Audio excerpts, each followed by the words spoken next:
हमारे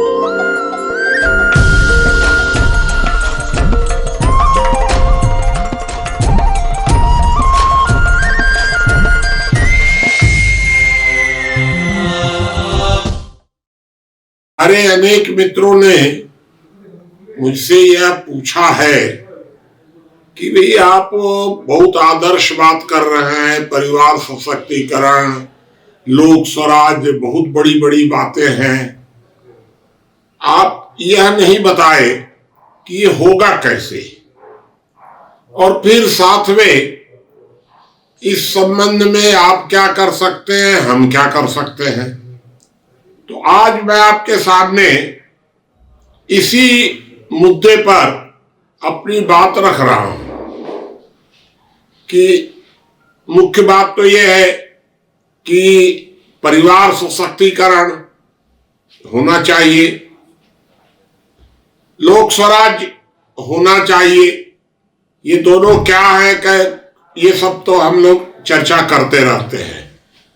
कैसे होगा, तो भाई देखिए, कोई भी कार्य अगर करना है तो सबसे पहले जन जागरण करना पड़ेगा।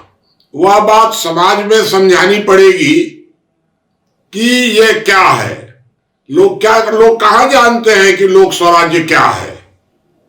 परिवार सशक्तिकरण को लोग समझते तो है परिवार, लेकिन हम लोग जिस तरह परिवार सशक्तिकरण सोच रहे हैं, लोगों के दिमाग में तो वो नहीं है।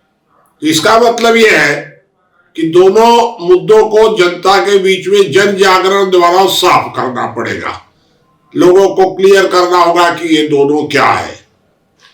फिर कहीं एक धीरे धीरे जनता के बीच में इसको स्थापित भी करना पड़ेगा। एक मॉडल भी दिखाना पड़ेगा हम लोगों को, और उस मॉडल को धीरे धीरे बढ़ाते चले जाएंगे। तो इस दृष्टि से 2 और 3 अप्रैल को इसी वर्ष, ये शनिवार और रविवार दिन पड़ेगा, याद रखिएगा। 2 अप्रैल और 3 अप्रैल को ये रामानुजगंज शहर में, रामानुजगंज शहर कहां पर है? ये झारखंड और बिहार और उत्तर प्रदेश का बॉर्डर है, लेकिन है छत्तीसगढ़ में, सटा हुआ है। यूपी का सोनभद्र जिला एकदम सटा हुआ है, और झारखंड का तो एकदम सटा ही हुआ है। रामानुजगंज से 100 कदम के बाद झारखंड शुरू हो जाता है, और बिहार भी ज्यादा दूर नहीं है, हमारे यहां से करीब 100 किलोमीटर बिहार शुरू हो जाता है।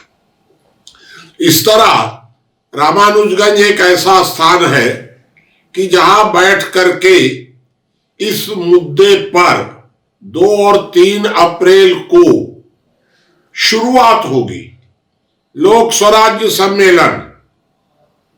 इस लोक स्वराज्य सम्मेलन में 2 दिनों में कई कार्यक्रम होंगे।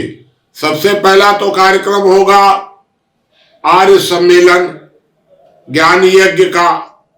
तो ज्ञान यज्ञ का कि भाई विचार मंथन का क्या महत्व है, कैसे लाभ होता है, ये विचार मंथन वगैरह पर पूरी चर्चा होगी। उसके बाद कॉमन सिविल कोड, समान नागरिक संहिता मंच पर पूरी चर्चा होगी। उसके बाद परिवार सशक्तिकरण पर पूरी चर्चा होगी। उसके बाद ज्ञान कुंभ, जो ज्ञान कुंभ होने वाला है 15 दिनों का सितंबर महीने में रायपुर में, उसकी भी पूरी चर्चा होगी। योजना बनेगी, वहां कौन कौन से 30 विषय रखे जाएंगे ज्ञान कुंभ में, वो भी चर्चा होगी। दूसरे दिन निर्दलीय लोकतंत्र पर भी चर्चा होगी, और लोक स्वराज्य पर भी चर्चा होगी।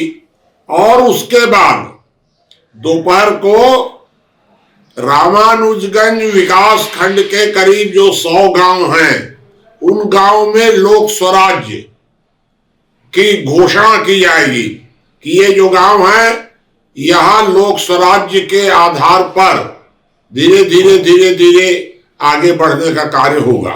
इस तरह से ये 2 दिनों का कार्यक्रम रखा जाएगा, आप लोगों से सबसे निवेदन है, खुला कार्यक्रम है, सब प्रकार के लोग, हिंदू, मुसलमान, महिला, पुरुष, गरीब, अमीर, सब प्रकार के लोग इसमें शामिल हो सकते हैं।